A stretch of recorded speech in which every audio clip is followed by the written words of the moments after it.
Hi friends, இன்றைக்கி நம்ம சிறகடிக்க ஆசை சீரியலோட ப்ரமோ தான் நம்ம பார்க்க போகிறோம்.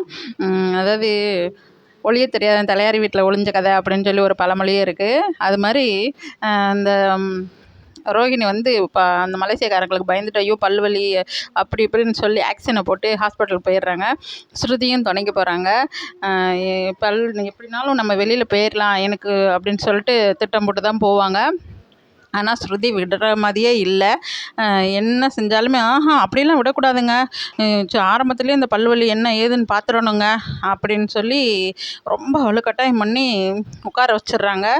உள்ள டாக்டர்கிட்ட போனோமே எனக்கு சும்மா டேப்லெட் மட்டும் கொடுங்க டாக்டர், எனக்கு அதுவே சரியாக போயிடும் அப்படின்னு. ஏம்மா என்ன ஏதுன்னே பார்க்காம எப்படிம்மா கொடுக்க முடியும், மெடிசன் கொடுக்க முடியும், நீ உட்காருமா, செக் பண்ணிவிட்டு அப்புறம் என்ன ஏதுன்னு பார்க்குறேன் அப்படின்னு சொல்லிட்டு உட்கார வச்சு நல்ல பல்லெல்லாம் செக் பண்ணி பார்த்துட்டு, இந்த மாதிரி உங்களுக்கு கடைசி பல்லு மட்டும் சொத்த பல்லாக இருக்குது, அது பிடுங்கியே தான் ஆகணும் அப்படி சொன்னமே. இல்லைங்க டாக்டர், நான் இன்னொரு நாள் வரேன். உடனே பிடுங்கிருங்க டாக்டர், இந்த பல்லு வலி ரொம்ப மோசமானது அப்படின்னு சொல்லிட்டு ஸ்ருதி வலு கட்டாயமாக உட்கார வச்சு பல்ல ரெண்டையும் பிடுங்கி விட்டுறாங்க.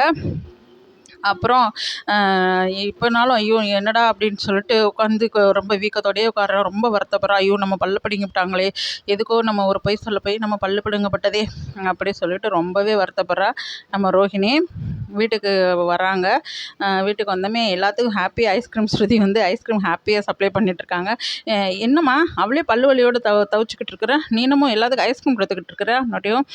டாக்டர் தான் அங்கிள் சொன்னாங்க எல்லாருமே ஐஸ்கிரீம் சாப்பிடுன்னு சொல்லி, ஐஸ்கிரீம் சாப்பிட்டா அவங்களுக்கு சரியாக போயிடுமா அப்படின்னு சொல்லிட்டு அவங்களுக்கு மட்டும் வாங்கி கொடுத்தா எப்படிங்க அங்கிள், அதனால தான் நான் எல்லாத்துக்குமே வாங்கிட்டு வந்தேன், எல்லாருமே சாப்பிடுவோம் அங்கிள், அவங்க மட்டும் நம்மளை பார்க்க வச்சுக்கிட்டு எப்படி அங்கிள் சாப்பிடுவாங்க அப்படி சொல்லிட்டு எல்லாருமே ஹாப்பியாக ஐஸ்கிரீம் சாப்பிட்றாங்க. அப்போ வந்து ரோஹிணி நினைக்கிறா, ஏன்டி என் பல்லையும் பிடுங்கி விட்டதும் இல்லாமல் என் பல்லை பிடுங்கினதுக்கு எல்லோரும் செலிப்ரேஷன் வேறு பண்ணிகிட்ருக்கீங்களா, பண்ணுங்க எனக்கு ஒரு காலம் வராமையாக போயிடும் அப்படின்னு சொல்லிட்டு மனசுக்குள்ளேயே நினச்சிட்டு, என்னம்மாச்சுமா என்னம்மா செய்ய அப்படின்னு சொல்லிட்டு அவங்க அத்தை கேட்குறாங்க.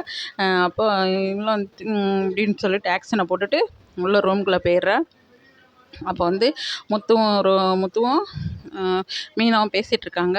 என்ன மீனா, நீ சமையல் வேலையாக முடிச்சிட்டியா பற்றியா, இந்த பார்லர்மா என்ன ஒரு ஆக்சிடென்ட் போட்டுச்சு, ஒரு மலேசியக்காரங்களுக்கு பயந்துக்கிட்டு போய் சொல்லிட்டு போய் இப்போ பல்ல பிடிங்கிட்டு வந்துட்டாங்க, அதான் பாரு பொய் சொன்னால்.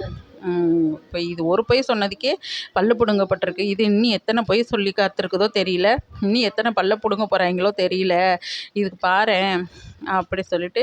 இல்லைங்க, இதுக்கு பல்லு வலியெல்லாம் சும்மா இல்லைங்க, பல்லு வலியெல்லாம் இல்லை, நான் காய்கறி நறுக்கிட்டு இருக்கும்போது கூட தேங்காய்ச்சலை எடுத்து நறுக்குன்னு கடித்து சாப்பிட்டுட்டே தான் இருந்தாங்க, அப்போயெல்லாம் பல்லு வலி இல்லை, இப்போ மட்டும் எப்படிங்க சடனாக பல்லு வலி வரும் அப்படின்னு சொல்லி மீனாவுமே கேட்குறா.